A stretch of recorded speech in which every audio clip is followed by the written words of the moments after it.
Hey girl. Okay, so it took me a second to figure it out, and then I was trying to like rig something to hold my phone up, but sorry for the shaky camera.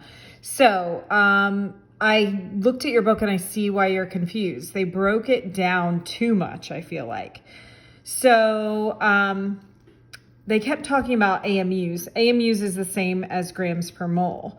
And what's nice about grams per mole is that's one of your conversion factors. And then I feel like they broke it into all these different problems, and that was just weird. Okay, so here's what you do.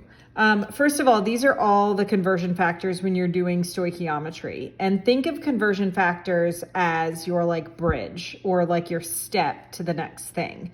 That's the whole point of them.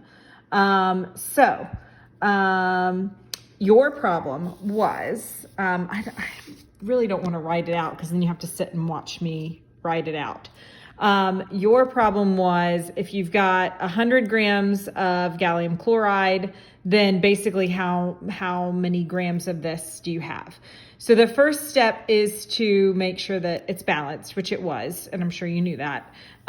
Because when it's balanced, this is all based on ratios. So we can use the ratios to get to what we need. So you can basically have like this one huge problem. So the ratio in this case would be 2 to 6 to 2 to 3, right? Like, and that we know that works because it's balanced. All right. So you start with the given, and the given is 100 grams. And it's 100 grams of gallium chloride. So that's going to go on the top, and that's going to go over 1, okay? Pardon my foot in the picture. All right.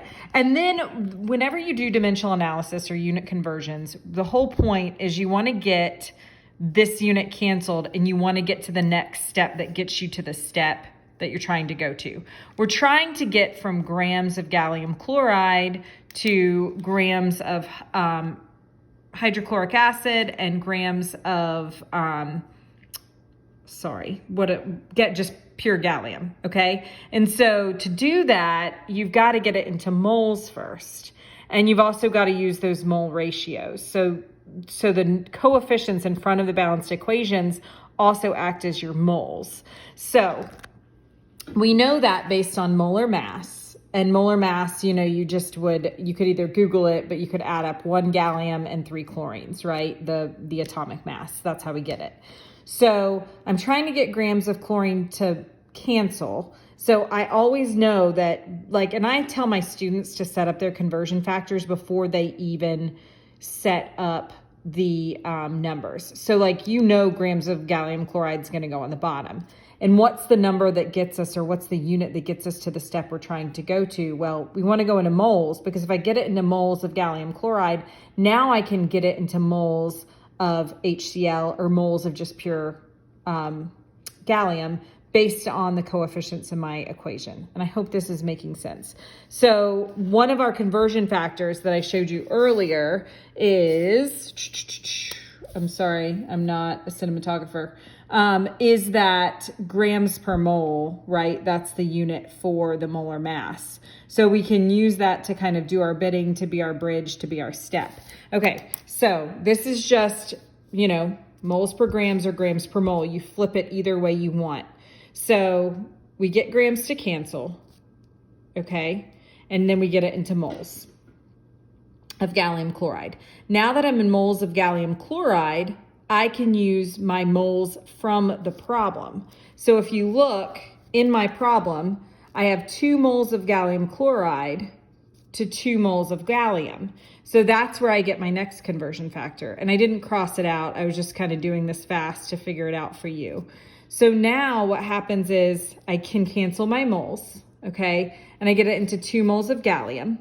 Now I want to get it back into grams of gallium. So I'm going to use another conversion factor, moles per grams, and I'm going to use my molar mass of gallium, right? And that's just straight from the periodic table. I'm kind of sloppy with this. I probably could be better. I don't always use appropriate sig figs. I don't know how picky your book or your mom or whoever's judging you is, but if you're not going to be a chemist, it's okay. So, and then I'm sure you know this, I'm sure you're good enough at math. You multiply across the top, jot down your answer, and then multiply across the bottom, jot down your answer, and then divide. And so, but as you can see, I canceled my grams of gallium chloride. I canceled my moles of gallium chloride, even though I didn't cross it off. And then I canceled my moles of gallium, and then I finally get it to grams of gallium. So these conversion factors, you can flip any one of these conversion factors. So I kind of wrote those out, and you can use either version to kind of do your bidding depending on what the problems is having you do. So use those as your stepping stones, your bridges, or whatever. So then basically that's how they came up with the answer. And then proper sig figs would be, I believe this would be 39.6 grams. And that's what your book said.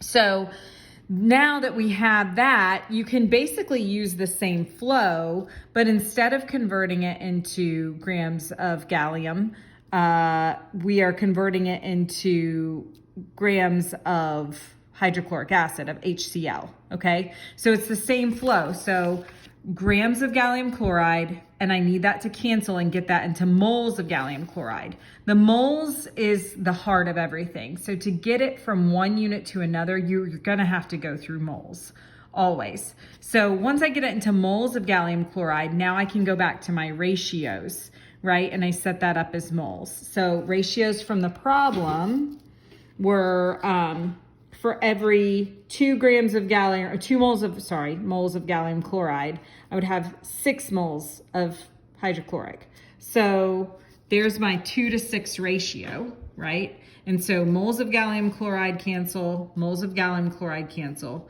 Now I can use the bridge of moles to grams for HCl.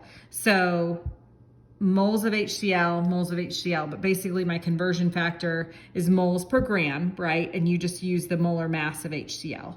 So when you multiply that all out, you get the final answer that you got in your book, okay? So I hope that was helpful. I tried to be fast. I will try to solve those others and try to explain it. If this is not helpful to you and it works better to meet in person, just let me know. All right, hope this helped. Bye.